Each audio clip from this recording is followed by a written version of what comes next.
Hi, this is the 5th YouTube tutorial on proportions. This time we're looking at two related nominal variables, each of which have two categories to form a 2x2 contingency table. The method of analysis we're going to use is called McNemar's test, which is actually equivalent to the binomial test. We can investigate the analysis in Spss, R Commander and R. I'm Robin Beaumont. You can find a lot more details along with a PDF that goes with this YouTube video at the site below. Let's look at an example. I've taken an example from Medical Statistics by Martin Bland. It's an excellent book and well worth a read. This gives data concerning a study done in 1978 looking at severe colds reported at two ages for Kent school children. Probably still the same now given the weather in England. So what we have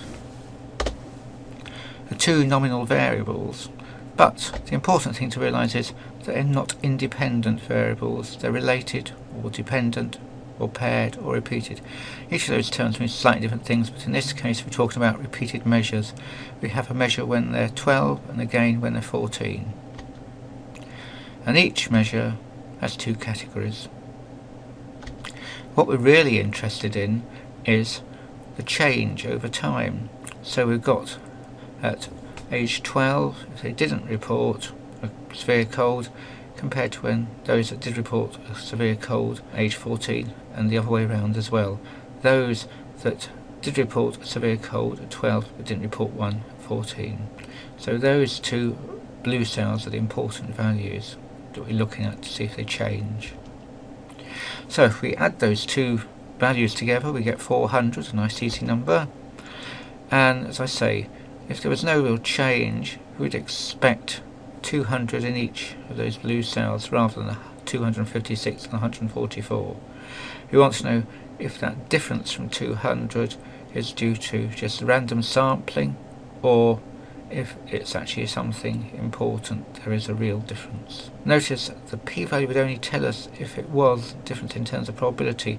We'd have to carry out an effect size measure, which in this case is the odds ratio, really, what the actual difference is in terms of a measure. So as I said, McNemar's test is really equivalent to the binomial test. The binomial test we can work out the exact probability.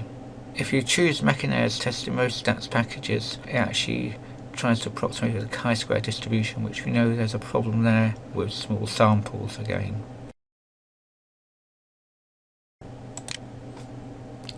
So first of all, let's carry out our analysis in Spss. Here we are. Here are our three variables. Just go to the variable view. We've got the time one variable with two value labels. One for no, two for yes, referring to their instance of severe colds. And then we've got time 2 when they were 14. Exactly the same value labels. 1 equals no for cold, 2 equals yes. And then we've got a count variable, which we've got to remember to weight by to give the actual counts for each of those possible cells. So remember, we can turn off the cell labelling there. So we have at time 1 those report no colds, and at times 2 those report no colds. In concordance with USA 707. No yes 256, yes no 144, yes yes 212. And really all we're interested in is the ones that vary between the two time periods, yes and no, the no's and yeses, and the yes and no's, those two middle ones. And what we're going to be doing is looking at see if they've changed over time. We expect the same values in each if they hadn't. Right, how to carry out the analysis. But before we do that, of course, we've got to make sure we've got the weighting variable on, so go to Data, Weight Cases, and we've got the count variable in our Weight Cases box. Click OK, just to make sure the output dialog turns up. We can minimise that window and come back. Carry out the analysis, non-parametric tests. Go back to my old legacy dialogues. Two dependent samples, or two related samples, same thing. Here's the dialog box. Want to choose time 1 and time 2. Time 1's already selected.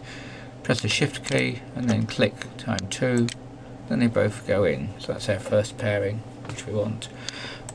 We're going to use a sign test and the McNemars test to compare the results.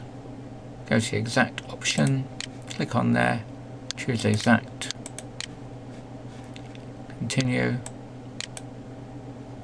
and press OK. And here are results. So sign test basically tells us what those two diagonal boxes are equal to. 1 for 4 and 2, 5, 6 if you remember, and we look and see if those are same or just variability due to random sampling of 50% each. And it says there's a p-value of less than 1 in 1,000, so we would obtain a sample like ours, or one more extreme, less than 1 in 1,000 times if it was a 50-50 split between those two cells. McNemars test, exactly the same, p-value of less than 1 in 1,000. It might be of some use to actually see graphically what that result means. So we go to graphics, legacy dialogues, bar, stacked, summaries for groups of cases, and define. And we're going to put in the category axis time 1 and define stacks by time 2. And we've got a number of cases selected. Click OK. Here in the output is a chart. We'd just like to change it to proportions, so we go double click on it to open a chart editor, and options, scale to 100%. Here we have the bar chart showing the percentage of count for time 1 divided by time 2. So we have here the no's for time 1 and blue shows no at time 2. So it looks like a large number. Proportions said no on both occasions. But what we're interested in is the no's at time 1 compared with the yeses at time 2, which is that green strip there, which is about 25%, compared with the yeses at time 1, the no's at time 2, which is the blue.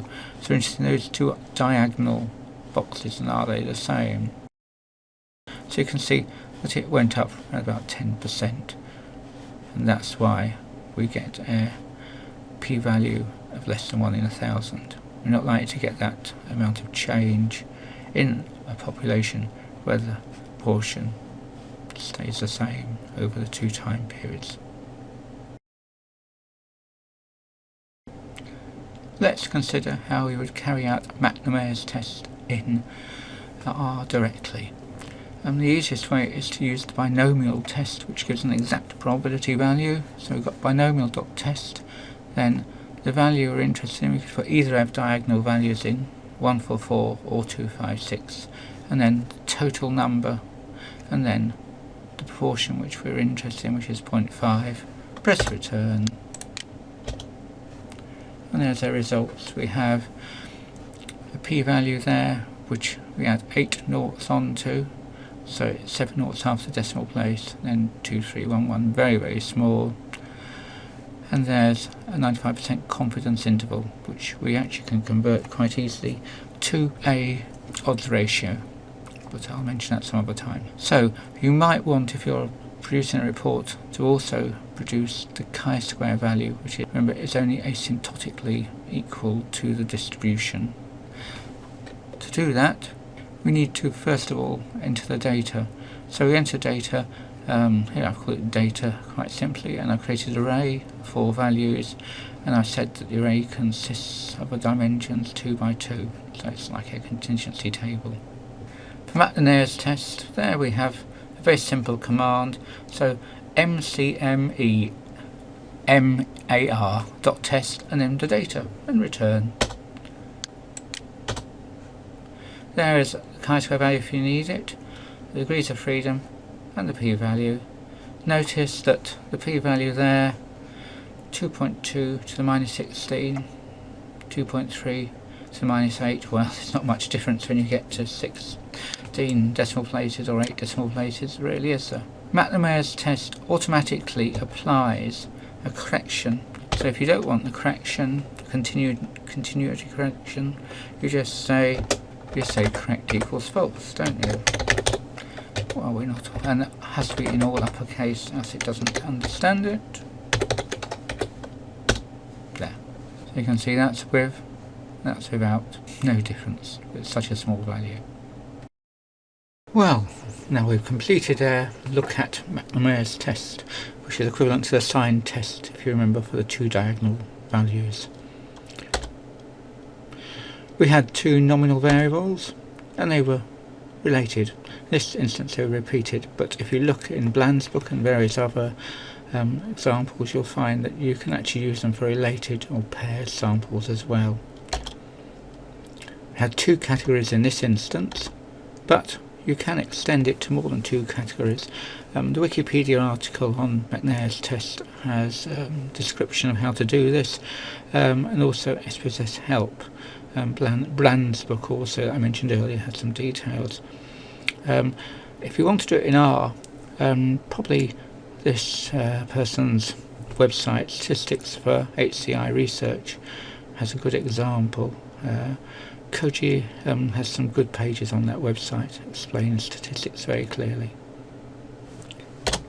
So, that was our 5th YouTube video concerning proportions, and we really covered all our 8 aspects we intended to at the beginning.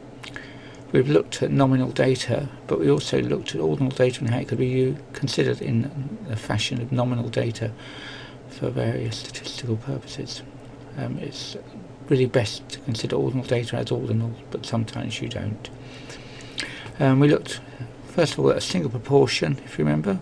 Then we looked at several independent proportions against an overall average, and then we looked at the goodness of fit one-way classification approach, where we might have a theoretical distribution we want to compare our data against. And then we looked at contingency tables with 2 independent nominal variables.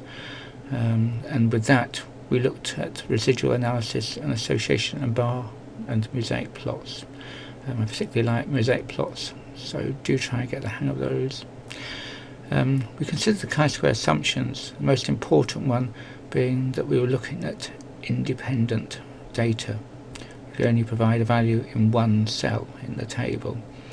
And also we considered the asymptotic problem, where if you had rather less than expected value of 5 in any cell, then it's best to really use the exact p-value, which you can easily obtain in SPSS, and also in R if you use a particular package.